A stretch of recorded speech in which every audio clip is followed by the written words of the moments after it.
నమస్తే, నేను మీ కుప్ప పద్మిని. ఇన్నాళ్ళు మీ సపోర్ట్ ని నాకు అందిస్తూ, మీ ప్రేమని నాకు అందిస్తున్న ప్రతి ఒక్కరికి కృతజ్ఞతలు. ఇప్పుడు చూడబోతున్న ఈ వీడియో కూడా ఖచ్చితంగా మీకు ఉపయోగపడుతుంది. లైక్, షేర్ అండ్ సబ్స్క్రైబ్ చేసి మీ ఇష్టాన్ని అలాగే మీ సపోర్ట్ ని నాకు అందించండి. అలాగే ఈ వీడియో పట్ల మీ అభిప్రాయాన్ని కమెంట్ సెక్షన్ లో కమెంట్ చేసి నాకు తెలియజేయండి. నమస్తే. నమస్తే, వెల్కమ్ టు అవర్ ఛానల్. నేను పద్మిని. ప్రస్తుతంతో పాటు ప్రముఖ ఆధ్యాత్మికవేత్త, ఆస్ట్రాలజర్, న్యూమరాలజిస్ట్ తనిష్క మేడం మనతో పాటు ఉన్నారు. మాట్లాడదాం. తనిష్క గారు నమస్తే అండి. నమస్తే అమ్మా. మేడం, ముందుగా మీకు దత్త జయంతి శుభాకాంక్షలు. నమస్తే అమ్మా. దత్తాత్రేయుని జయంతిగా చాలా అంగరంగ వైభవంగా ఈ మార్గశీర్ష మాసంలో ఖచ్చితంగా ఈ పౌర్ణమిని చాలా బాగా చేసుకుంటారు. ఇక్కడ మన తెలుగు వాళ్ళైతే అస్సలు వదిలిపెట్టే పరిస్థితి ఉండదు. దత్తాత్రేయుని ఆరాధనలో ఉన్నవారు మరీ విశేషంగా స్వామి వారిని ఆరాధిస్తూ ఉంటారు. దత్త పౌర్ణమి అంటే దత్త పౌర్ణమిగానే పిలుస్తారు ఈ పౌర్ణమిని, మార్గశీర్ష పౌర్ణమిని. అలాగే మార్గశీర్ష పౌర్ణమికి ఉన్నటువంటి విశిష్టత ఏమిటి, ఎలా జరుపుకోవచ్చు ఆ రోజున? మీరు రకరకాల రెమెడీస్ ద్వారా చాలా జటిలమైన సమస్యల్ని కూడా సాల్వ్ చేసే విధంగా మీరు రకరకాల రెమెడీస్ ని మీ క్లయింట్స్ కి ఇవ్వటం కానీ చెప్పడం కానీ జరుగుతుంటుంది. పౌర్ణమి అమావాస్యలు చాలా పవర్ఫుల్ డేస్ గా చూస్తారు. అవును, డెఫినెట్ గా రకరకాల రెమెడీస్ ఇస్తారు. అసలు మీ క్లయింట్స్ కి అయితే మీరు ఏమి ఇస్తారు? టోటల్ గా ఈ రోజుని ఎట్లా యూటిలైజ్ చేసుకోవచ్చు మీ ద్వారా? తప్పకుండా అమ్మా. ఇప్పుడు దత్తాత్రేయుడు అంటేనే అసలు చాలా మందికి ఏంటంటే అసలు ఆయన పూజ ఫాలో అవగానే తప్పకుండా ఆయన పూజ ఏ రోజు స్టార్ట్ చేస్తారో అక్కడ నుంచి వాళ్ళకి ఒక మంచి లైఫ్ స్టార్ట్ అయిపోతుంది. డెఫినెట్. ఇది ఎందుకు నేను చెప్తున్నా అంటే నా సెల్ఫ్ గా నా విషయంలో నేను బాధపడిన విషయాలు కూడా ఉన్నాయి. సో నాకు కొన్ని రోజులు హెల్త్ బాగా లేకుండా అయిపోయింది. ఎందుకంటే జ్యోతిష్యం చెప్పే వాళ్ళకి కొన్ని బ్లాక్ మ్యాజిక్ అంతా రిమూవ్ చేస్తున్నప్పుడు ఏమైతుందంటే అది వస్తుంది. సో దాని వల్ల కూడా నాకు కొన్ని నెలలు హెల్త్ బాగాలేకుండా ఉన్నాను. సో అప్పుడు ఏమైందంటే స్వామివారి దర్శనానికి వెళ్ళిన ఆ రోజు నా బాడీలో నా నెగిటివ్ అంతా తొలగిపోయింది. ఎక్కడ దర్శనం? గన్కపూర్. నిజంగా చెప్పాలంటే అసలు యాక్చువల్ గా మన ఫ్రెండ్ ఒక ఆయన తను ఎప్పుడు చెప్పేవారు అనమాట, మేడం మీరు ఒక్కసారి వెళ్ళి రండి అట్లా అని. అయితే నాకు అన్ని బాగానే ఉంటుంది, బట్ మేడం మీకు నేను చెప్తున్నాను కాదు, అసలు మా లైఫ్ లో ఆయన వల్ల నేను చాలా మంచిగా అయ్యాను మేడం అట్లా అని చెప్తూ ఉంటారు. సో నేనేం చేశాను అంటే సరే చాలా అప్పుడు చెప్పి ఆయన 1 year కూడా అయింది. కానీ నాకు కొన్ని రోజుల తర్వాత సరే ఆయన చెప్పారు కదా మనం ఎట్లా ఒక్కసారి వెళ్ళి వస్తామని వెళ్తే అప్పుడు ఆయన దర్శనం దొరికిన అదే రోజే నాకు చాలా మంచిగా రిలాక్స్ అయిపోయాను. అంటే జ్యోతిష్యం కూడా జనరల్ గా ఆ కాలంలో ఎందుకు లేడీస్ చెప్పకూడదు అంటారంటే వాళ్ళు కొంచెం హెల్త్ వీక్ ఉండాలి కదా, అందుకని. సో వేరేం లేదు. అయితే ఏమైందంటే ఇవి మనం ఎక్కువ వాళ్ళకి నెగిటివ్ ఎఫెక్ట్ గురించి అవి ఎంత రిమూవ్ చేసి పూజలు అన్ని చేస్తూ చాలా వీక్ అయ్యాను నేను. సో దాని తర్వాత కొన్ని రోజులు కొంచెం రెస్ట్ కూడా తీసుకున్నాను నేను. సో మనం అట్లా ఇప్పుడు చెప్పకూడదు, జ్యోతిష్యం కూడా కొన్ని రోజులు గ్యాప్ ఇచ్చాం. సో తర్వాత ఆయన ఒక బ్లెస్సింగ్స్ దొరికింది. ఇప్పుడు ఆయన అసలు చెప్పాలంటే ఆయన జయంతి వచ్చే రోజు ఆయన్ని పూజించడం అంటేనే మనకి ఎంత ఆనందం అంటే అసలు చెప్పాలంటే ఆ లక్, అది ఒక భగవంతుడు ఆయన అనుగ్రహం ఉంటేనే ఆయన దగ్గర వెళ్ళి దర్శనం చేసుకోవడానికి అవుతుంది. సో ఆయన పిలిపిస్తేనే వెళ్తారు, లేకపోతే వెళ్ళలేదు. ఎందుకంటే ఒక క్లయింట్ దేవుడి దగ్గర గుడి దగ్గర వరకు వెళ్ళి రిటర్న్ వచ్చేసారు, దర్శనం చేసుకోలేదు. ఆమె హెల్త్ కండిషన్ ఒకటి, రెండోది ఆమెకు అసలు పీరియడ్స్ ప్రాబ్లం వల్ల బయట వచ్చేసారు. సో భగవంతుడి మీద అంతా పెట్టుకున్నారు, కానీ ఆ టైం బాగాలే చూడండి ఆమెకి. సో ఇది ఎందుకు చెప్తున్నా అంటే దేవుడు అనుగ్రహిస్తేనే ఆయన దర్శనం చేయడానికి అవుతుంది. ఇది వచ్చి చాలా మంది అనుకుంటారు, అంటే అనుకుంటే మన దగ్గరే కదా గుడి ఉంది సో మనం వెళ్తామని, బట్ అట్లా కాదు. దగ్గరే, అవును, హైదరాబాద్ కి దగ్గరే, ఎంత ఒక 5-6 గంటల్లో అంతే. కానీ ఎంత మంది ఇప్పటికీ వెళ్ళని వాళ్ళు ఉన్నారు. అవును, అనుకుంటారు కానీ వెళ్ళలేకుండా పోతారు. కొంతమంది అనుకుంటారు మళ్ళీ ఏదో ఒక ఇబ్బందులు వచ్చి ఆగిపోతూ ఉంటారు. బట్ అయితే ఆ రోజు ఒకవేళ వెళ్ళలేదు అంటే కూడా ఆ స్వామి వారిని ఇంట్లో మనం ఆ రోజు పౌర్ణమి రోజు, సో ఆయన జయంతి రోజు పూజ చేసుకోవచ్చు. సరే ఎలా చేసుకోవచ్చు అంటే జనరల్ గా పౌర్ణమి అంటేనే మనం సత్యనారాయణ స్వామి గురించి చెప్తూ ఉంటాం. సో ఆయన ఒక పవర్ఫుల్, అంటే అసలు చెప్పాలంటే ఒక్కసారి మొక్కినా కూడా తన గురించి అసలు ఎన్నోసార్లు క్లయింట్లు కూడా మాట్లాడి ఉన్నారు. సో నేను కొన్ని వీడియోలు చెప్పినాను పౌర్ణమి పూజలప్పుడు, అవన్నీ ఫాలో అయ్యి మంచిగా అయ్యారని చెప్పారు. సో ఇప్పుడు ఏం లేదు, ఇప్పుడు దత్తాత్రేయ జయంతి కాబట్టి ఆ రోజు స్వామి వారిని ప్లస్ మన సత్యనారాయణ స్వామిని ఎలా మొక్కాలనేది మనం చూస్తాం. రెండు కలిపి ఇప్పుడు స్వామి వారికి యాక్చువల్ గా ఏంటంటే గురువుకు అధిదేవత దత్తాత్రేయుడు. అవునండి. సో గురువుకు సంబంధించిన క్లాత్ వచ్చి ఎల్లో క్లాత్. సో మనం ఏం చేసుకోవాలంటే ఒక ఎల్లో క్లాత్ ఒకటి తీసుకోవాలి, ఒక చిన్న కర్చీఫ్ సైజ్ తీసుకోవచ్చు, అది ఒకటి. నెక్స్ట్ స్వామి వారి ఫోటో, దత్తాత్రేయుడు ఫోటో ఉంటే ఫోటో పెట్టేసుకొని, లేకపోతే తను విగ్రహం ఉంటేనే పెట్టేసుకోవచ్చు. అంటే కొంతమంది విగ్రహం పెట్టి పూజ చేయడం ఫోటో సరిపోతాయి, తీసుకోవచ్చు. అవి తెచ్చి ఇంట్లో పెట్టేసుకుని స్వామి వారికి అసలు ఆయన ఏంటంటే గురు అంశంగా ఉన్నారు కాబట్టి, ఎందుకంటే ఇప్పుడు మనకు బ్రహ్మ శివుడు విష్ణు ముగ్గురు స్వరూపంలో అసలు ఆయన మెయిన్ గురువు ఆయనదా కదా. సో ఇప్పుడు ఏంటంటే చాలా మందికి గురు అనుగ్రహం లేకుండా పిల్లలు చదువు విషయంలో డల్ గా ఉంటారు, తర్వాత తెలివితేటలు లేకుండా ఉంటారు. సో ఇవన్నీ కూడా ఏంటంటే మనకు ఈ స్వామి వారిని పూజించే వల్ల చాలా తెలివితేటలతో ఉంటారు, పిల్లలు బాగా చదువుకుంటారు. ప్రతిదీ ఇప్పుడు గురు బలం ఉంటేనే పెళ్లి కూడా అవుతుంది చెప్తూ 100% ఆడవాళ్ళకు గురు బలమే కావాలి, గురు బలం కావాలని చక్కటి భర్త రావాలి. సో అలా ఉన్నప్పుడు తప్పకుండా ఆయన దర్శనం అనేది చేసుకోవాల్సింది ఉంటుంది. సో అది ఎలా పూజ చేయాలనేది నేను చెప్తాను. ఇప్పుడు ఆ స్వామివారి ఫోటో, దత్తాత్రేయ ఫోటో పెట్టేసుకుని తర్వాత ఏంటంటే మనం వచ్చి ఎల్లో కలర్ క్లాత్ ఒకటి తీసుకొని ఒక 3 కాయిన్స్, అంటే 3 కాయిన్స్ అంటే గురువుకి సంబంధించిన పవర్ 3. సో అందుకే 3 కాయిన్స్ 1 రూపీస్ అయితే తీసుకొని వాటర్ వేసి వాష్ చేసేసి ఆ 3 కాయిన్స్ కూడా పసుపు కుంకుమ బొట్టు పెట్టేసుకుని ఆ క్లాత్ లోపల పెట్టేసుకోవాలి. అయితే కానీ ఆ క్లాత్ కూడా వాష్ చేసి ఒకసారి దేవుడి దగ్గర ముందుగా పెట్టేసుకోవాలి. మేజర్ గా వాళ్ళకి ఎక్కువ ఏ సమస్య ఉందో, సో ఆ సమస్య గురించి దేవుడి దగ్గర ఫస్ట్ సంకల్పం ఏంటంటే ఈ సమస్యలోంచి అసలు నేను బయటపడాలి అని స్వామి వారిని కోరుకోవాలి, దత్తాత్రేయుని. సో ఆయన కోరుకున్న తర్వాత ఆయనకు అంటే మనం వచ్చి పువ్వులతో అర్చన చేయాలి స్వామి వారి పాదాలకు. అర్చన చేసేసి స్వామి నేను ముడిపు కడుతున్నాను, నాకు ఈ కోరిక నెరవేరిన తర్వాత, అంటే వాళ్ళు గానకాపురన వెళ్ళొచ్చు, లేదు పిఠాపురమన వెళ్ళొచ్చు, బట్ వాళ్ళకి ఎక్కడ దత్త క్షేత్రం ఉందో అక్కడ వెళ్ళి ఉండిల్లో వేస్తా అని చెప్పి వాళ్ళు కోరుకుని ఒక ముడిపు ఒకటి కట్టాలి. అంటే ముడిపు అనేది ఏంటంటే మన బాధలు మనకేం మేజర్, ఇప్పుడు ఒకరికి జాబ్ గురించి ఉండొచ్చు, లేదు వాళ్ళ బిజినెస్ గురించి ఉండొచ్చు, లేకపోతే ఎవరి దగ్గర నుంచి మనీ రావాల్సింది ఉంటుంది, లేదు వాళ్ళ ఏదైనా హౌస్ కన్స్ట్రక్షన్ గురించి, ఏదైనా వాళ్ళ ఇష్టం, వాళ్ళ కోరిక. సో ఆ కోరిక పెట్టేసుకుని స్వామి వారిని నమ్ముకుని సో ఆ ముడిపు కట్టి, స్వామి నేను ముడిపు కట్టాను, నాకు మీ మీద చాలా నమ్మకం, దేవుని ఫస్ట్ నమ్మాలి మనం, అంతే కదా, నాకు మంచి చే స్వామి, నేను తర్వాత మిమ్మల్ని వచ్చి దర్శనం చేసుకుంటాను.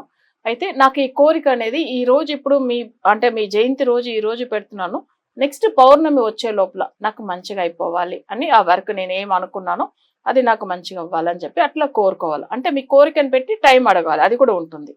సో ఇట్లా, ఎందుకంటే ఇప్పుడు మనం ఒక కోరిక పెట్టుకుంటాం, జాబ్ అంటే 1 month లో కూడా వస్తుంది, పిల్లలంటే 10 months తర్వాతనే కదా. 100%. ఎందుకంటే కోరిక కూడా కొన్ని మన దేవుడి దగ్గర కోరుకునేది కూడా సో టైమింగ్ అనేది మన కోరికను పెట్టి ఉంటుంది. సో ఇలా దేవుడి దగ్గర కోరుకోవాలి. సో ఇది మనం చేసుకున్న తర్వాత ఏంటంటే స్వామి వారికి ముడిపు కట్టి పెట్టేసి ఆయనకు సంబంధించింది, ఇప్పుడు గురువుకు ఏంటంటే మన శనిగలతో ఎప్పుడైనా ప్రసాదంగా పెట్టి ఆరతి ఇస్తాం. సో శనిగలు అసలు ఉడకపెట్టి అవి కూడా ప్రసాదం పెట్టి ఆరతి ఇచ్చేవాలి. అయితే స్వామి వారిని అంత ముందుకు అలంకరణ ఎట్లా చేస్తామంటే ఫస్ట్ ఆ ఫోటో పెడతాం కదా, ఫోటో కూడా ఏంటంటే శనిగలతో దండ వేయవచ్చు. సో అది నానపెట్టేసి, సో ముందుకు రోజు నైట్ నానపెట్టేసి అది దండలాగా అసలు చేసి 108 శనిగలు గుచ్చి అసలు దేవుడు ఆయన ఆ పటానికి దండ వేసేసి మనం చేయవచ్చు. ఆ దండ మళ్ళీ తీసుకెళ్ళి మనం ఏం చేయవచ్చు అంటే అసలు మన ఇంట్లో కూడా దేవుడు ముందుకు పెట్టింది కాబట్టి, అంటే దేవుడికి అవి మాలగా వేసింది కాబట్టి దాన్ని ప్రసాదంగా కూడా మనం తీసుకోవచ్చు ఒక ఇంట్లో ఉండేవాళ్ళు. సో మళ్ళీ అవి ఏంటంటే నానపెట్టింది కాబట్టి అలానే కూడా తినవచ్చు. మా ఇంట్లో 108 అసలు అది చిన్న దండ సరిపోతుంది. సో అది కొంతమంది ఏంటంటే విగ్రహం ఉంటే ఒక అంటే 9 అట్లా వేయవచ్చు, చిన్న విగ్రహాలు అంతే సరిపోతుంది. ఫోటో కాబట్టి 108. సో ఇలా పెట్టేసుకొని చేసుకున్నాం. స్వామి వారికి ఏంటంటే జనరల్ గా మనం వచ్చి ఓం గురు బ్రహ్మ గురు విష్ణు గురుదేవో మహేశ్వర గురు సాక్షాత్ పరబ్రహ్మ తస్మై శ్రీ గురువే నమః ఈ మంత్రం చదువుతూనే చాలు, ఎందుకంటే మనకు బ్రహ్మ విష్ణు శివుడు ముగ్గురు బ్లెస్సింగ్స్ దొరుకుతుంది. సో ఇది మెయిన్ మంత్రం ఇది. సో ఈ మంత్రం అంటే నేను కూడా ఈ విధంగా చదివాను. సో ఆయన చదివిన వెంటనే ఫలితం ఇచ్చాడు. సో ఇది ఎందుకంటే చిన్నది అనుకుంటాం కాదు, ఆ స్వామి వారు ఆ మంత్రం చదువుతానే ఆయనకు వెంటనే మనకు అసలు తప్పకుండా మనకు రిజల్ట్ ఫలితం వస్తుంది. ఈ పూజ చేసుకుంటూ చేసుకోవచ్చు. ఇది అయిన తర్వాత స్వామి వారికి ఇది ప్రసాదం అయ్యి అన్ని పెట్టేస్తాం. ఇంకా కొంతమంది ఏంటంటే ఆ రోజు సత్యనారాయణ స్వామి పూజలు తప్పకుండా చేసుకోమని చెప్తాం. వ్రతంగా చేసే వాళ్ళు చేసుకోవచ్చము. ఇట్లనే స్వామి వరకు మనం ఇంత ముందుగా ప్రోగ్రామ్ లో కూడా చెప్పున్నాము ముడిపు కట్టమని చెప్పి, అది ఎంత మందిలో మంచిగా అయ్యారంటే అంత క్లయింట్స్ కాల్ చేసి చెప్పారు. తప్పకుండా చెప్తాను. స్వామి వారు అంటే సత్యనారాయణ స్వామి ఫోటో పెట్టేసుకోవచ్చు, లేదు విష్ణుమూర్తి ఫోటో ఇంట్లో ఉంటే పెట్టేసుకొని, అంటే తప్పకుండా తిరుపతి బాలాజీ ఫోటో ప్రతి ఒక్కరి ఇంట్లో ఉంటుంది. సో ఆ స్వామి వారిని విష్ణుమూర్తి మన సత్యనారాయణ స్వామిగా అనుకోవాలి. సో అనుకుని ఏం చేయాలంటే సేమ్ ఇదే దీపమే సరిపోతుంది. ఎట్లా అని మన అంటే దత్తాత్రేయుడికి పెడుతున్నాం కదా, అదే దీపమే ఉంటుంది కాబట్టి తప్పలేదు. సో అక్కడ మనం ఏం చేయాలంటే స్వామి వారిని విష్ణుమూర్తికి సేమ్ వైట్ కలర్ క్లాత్ తీసుకోవాలి, కానీ ఏంటంటే ఈయనకు 11 కాయిన్స్, ఓకే ఓకేనా, 11 కాయిన్స్ ముడిపు కట్టాలి. ఎట్లనంటే ఇది కూడా సేమ్ కాయిన్స్ వాష్ చేసేసి బొట్టు పెట్టేసి స్వామివారి పాదాల దగ్గర పెట్టి సత్యనారాయణ స్వామికి విష్ణు గాయత్రి మంత్రం కూడా చదవచ్చాము. సో సత్యనారాయణ స్వామి మనసులో బాగా ఒక 5 నిమిషాలు ధ్యానం చేసుకున్న తర్వాత వాళ్ళు మేజర్ కోరిక ఏదో అది పెట్టేసుకోవాలి. తర్వాత ఈ 11 కాయిన్స్ దాంట్లో కూడా 1 rupee coins, 1 rupee coins, 2 rupees ఒకటి, 1 రూపీ ఒకటి, 5 ఏదైనా రూపీస్ పర్వాలేదు, 11 కాయిన్లు 11 కాయిన్స్ ఉండాలి. సో పెట్టి ముడిపు కట్టేస్తాం. ఇది ఫస్ట్ టైం ఈ పౌర్ణమికి పెడుతున్నాము. నెక్స్ట్ పౌర్ణమికి కూడా నేను పెడతాను మొక్కోవాలి. ఎందుకంటే అంటే సెకండ్ ఇప్పుడు ఈ పౌర్ణమికి పెడతాము, నెక్స్ట్ పౌర్ణమికి ఏంటంటే మనం అనుకున్న పనులు అయిపోతుంది. దాంతో పాటు ఇంకో 11 కాయిన్లు ఒక వేరే క్లాత్ పెట్టి సో మొక్కి దాని తర్వాత తీసుకెళ్లి దేవుడికి ఉండేలో వేయాలి, ఏదో ఒక ఆలయంలో వేయాలి. కానీ ఈ 11 కాయిన్స్ సత్యనారాయణ స్వామి గురించి మనం మొక్కుతాము, ఆయనకు సంబంధించిన పూజలే ఫాలో అవుతాము. ఈ 11 కాయిన్లు ఈసారి ఫస్ట్ పౌర్ణమికి ముడిపు కట్టేస్తాం. ఇది అసలు చెప్పాలంటే ఈ కార్తీక పౌర్ణమి తమిళనాడులో ఇది వచ్చి చాలా ఫేమస్ అన్నమాట ఇప్పట్లో. సో అది చాలా అంటే మనకు చెప్పాలంటే తిరువண்ணామలలో కూడా చాలా బాగా చేసుకుంటాయి ఈ పౌర్ణమిని. సో ఇక్కడ ఏం చేస్తామంటే ఈ స్వామి వారికి విష్ణుమూర్తి సత్యనారాయణ స్వామికి చేస్తున్నాం కదా, నెక్స్ట్ పౌర్ణమికి అంతా సేమ్ ఇలానే 11 కాయిన్, ఎందుకంటే ఆ కోరిక అంత లోపల నెరవేరిపోతుంది వాళ్ళకి. సో దాని వల్ల అంత పవర్ఫుల్ సత్యనారాయణ స్వామికి. సో నెక్స్ట్ ఆ పౌర్ణమికి చేసి దాని తర్వాత ఆ 2 కలిపి వాళ్ళ దగ్గర సత్యనారాయణ స్వామి టెంపుల్ ఉంటే వెళ్ళొచ్చు, లేదు విష్ణుమూర్తి ఆలయానికైనా వెళ్ళి ఆ ముడిపు 2 ముడిపుని తీసుకెళ్ళి, ఎందుకంటే నేను ఫస్ట్ కోరిక పెట్టాను, నాకు చాలా మంచిగా అయింది, ఇది సెకండ్ టైం మనం చెప్తున్నాం స్వామి కృతజ్ఞత, అది సెకండ్ టైం చేయడం. సో అందుకే 2 టైమ్స్ చేయమని చెప్పేది, వేరేం లేదు. అవి చేసి తీసుకెళ్లి స్వామివారు ఉండేళ్ళు అంటే ఏదైనా ఒక శనివారమో బుధవారమో తీసుకెళ్లి వేయవచ్చు. ఇప్పుడు దత్తుడి దగ్గర పెట్టిన 3 కాయిన్స్ ఉండి అది మన ఇంట్లోనే పెట్టేస్తాం, దాన్ని తీసే కొంతమందిలో ఏం చేస్తారంటే ముడిపు తీసుకెళ్లి దత్తాత్రేయ గుడిలో వేస్తామని చెప్పాను చూడండి. అంటే అది వచ్చి కొంతమందిలో ఏం చేస్తారు, దత్తాత్రేయ గుడికి వెళ్ళి వేయవచ్చు, ఎక్కడంటే వాళ్ళు గాన్కాపూర్ వెళ్ళవచ్చు, అంటే వాళ్ళ కోరిక పెట్టుకున్నారు కదా. సో అది వేరేది మనం మామూలు కాయిన్ పెట్టి పూజ రూమ్ లో పెట్టి అంటే మనం తీసుకెళ్లి క్యాష్ బాక్స్ లో పెట్టుకునేది ఉంటుంది, అది వేరే టైప్. స్వామివారి ఇది ముడిపు కట్టింది స్వామివారికి చెల్లించాలి కదా, ఓకేనా. అది వచ్చి తప్పకుండా ఈయన స్వామివారు గాన్కాపూర్ అయినా వెళ్ళొచ్చు, లేదు పిఠాపురంలో వెళ్ళి వాళ్ళకి 5 స్థలాలు ఉంటుంది కదా మెయిన్ ఆయన గురించి అని. సో అక్కడ వెళ్ళి వాళ్ళకి ఏది దగ్గర ఉందో వెళ్ళేయచ్చు. కానీ ముడిపునని పెట్టిన తర్వాత అది స్వామివారికి చెల్లించాలి. మన ఇంట్లో అసలు ఒక ఐశ్వర్యం ఉండాలని కొన్ని కాయిన్స్ పెట్టి మొక్కుతాం కదా. ఇప్పుడు లక్ష్మీ కుబేర కాయిన్స్ అంతా పూజ చేస్తాము. సో లక్ష్మీ కుబేర గురించి చేసినదంతా బీరోలో పెడతాం మనం. ఇది అయితే ముడిపు పెట్టింది దేవుడి గురించి ముడిపు కట్టాం. సో అది చెల్లించే వాళ్ళకి అది అట్లా తప్పకుండా చేసే కావాలి. అద్భుతం. సో ఇలా పౌర్ణమి నాడు మాత్రం ఖచ్చితంగా ఇది చేసుకోమంటారు. అయితే స్వామి వారికి కూడా ఏదైనా స్వీట్ ప్రసాదం చేసి మనం తలిగి అన్నం అంటారు తెలుగులో, అది ఏమంటారు, అది రైస్ అంటే మనం అంటే బెల్లంతో వేసి చేస్తాం పరవన్నం అంటారు. సో అది ప్రసాదంగా చేసి స్వామి వారికి పెట్టవచ్చు. స్వామి వారు నాకే పెట్టాడు ఆ ప్రసాదం ఇంటికి వచ్చి కదా, విష్ణుమూర్తి చెప్పారు కదా మీరు చెప్పాను కదా నేను అప్పుడు. స్వామివారు ఎందుకంటే ఆయనకి ఇష్టం అవి. యాక్చువల్ గా నేను అసలు అవి అంటే పరమాన్నం నాకు ఇష్టం ఉండదు, కానీ స్వామివారు నాకు ఫస్ట్ టైం పెట్టింది కదా. నిజంగా చెప్పాలంటే అసలు ఆయనకి ఇష్టం అన్నమాట అవి. సో ఇప్పుడు మన తిరుపతికి వెళ్తే కూడా చూడండి అవి అసలు పరమాన్నం అంత స్మెల్ మంచిగా ఉంటాయి కదా అవి. అసలు ఆ గుడి అంతా కూడా మనం వెళ్ళినప్పుడు తెలుస్తే మనకు. సో స్వామివారు అది నేను ఎందుకు ఈ మాట చెప్తున్నానంటే మనకు అసలు ఏది మంచిదని దేవుడు తప్పకుండా ఇస్తాడు, కానీ మనకు అది ఇష్టం లేకపోయినా మనకు మంచిది ఏదో అవే చేస్తాడు.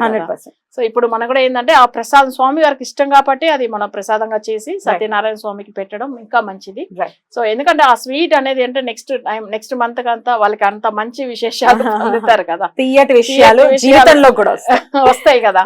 సో అందుకని మనం చేయాలి. పౌర్ణమి నాడు మీరు మామూలుగా కేరళలో చేపించేటటువంటి పూజలు ఏమేమి పూజలు చేస్తుంటారు? అంటే ఇప్పుడు మానసిక బాధలు ఉంటది చాలా మందికి. ఎందుకంటే పౌర్ణమి అంటేనే చంద్రుడు ఆత్మకారకుడు. మనకు ఎప్పుడైనా కానీ శరీరం సంబంధించింది కానీ మన అసలు మనసు సంబంధించింది కానీ ఇదంతా అంటే చాలా మందిలో ఏంటంటే సైకాలజికల్ ఇష్యూస్ వల్ల డాక్టర్ దగ్గర తిరిగి మళ్ళీ అదే వాళ్ళకి అసలు కంటిన్యూ అవుతూ ఉంటాయి. కానీ వాళ్ళకి ఏంటంటే టాబ్లెట్ వాడతారు అంతే కానీ తగ్గట్లేదు. సో ఇది ఆ మానసిక బాధలు ఎందుకు వస్తుందంటే చంద్రుడు ఆత్మకారకుడు జాతక రీతిగా బాగలేకపోతే ఆ పౌర్ణమి రోజు అంటే ఆ పౌర్ణమి రోజు స్పెషల్ గా పూజ వచ్చి మన కేరళలో చేపిస్తాం కదా, అంటే కొల్లిమలలో అది వచ్చి ఏమైతుందంటే పవర్ఫుల్ పూజ ఉంటుంది. అసలు ఎంత మానసిక బాధలు అంటే మీకు ఇంకో విషయం చెప్పాలంటే మన ఒక క్లయింట్ కూడా వాళ్ళు స్నానం అంటే ఒక రోజుకు 10 సార్లనే చేస్తారంట. సో అట్లా కూడా ఓసిడి. ఊరిక చేతులు కడుగుతూనే ఉంటారు. అసలు ఆ స్కిన్ ఎట్లా అంటే అంత లేసిపోతుంది. ఇంకేమైనా ఉందా? అసలు వాళ్ళకి వేరే ఏం వర్క్ అయితే ఉంచు అసలు అదే మళ్ళీ భయం ఏదైనా ముట్టుకుంటే ఏమైతుందో ఏమని.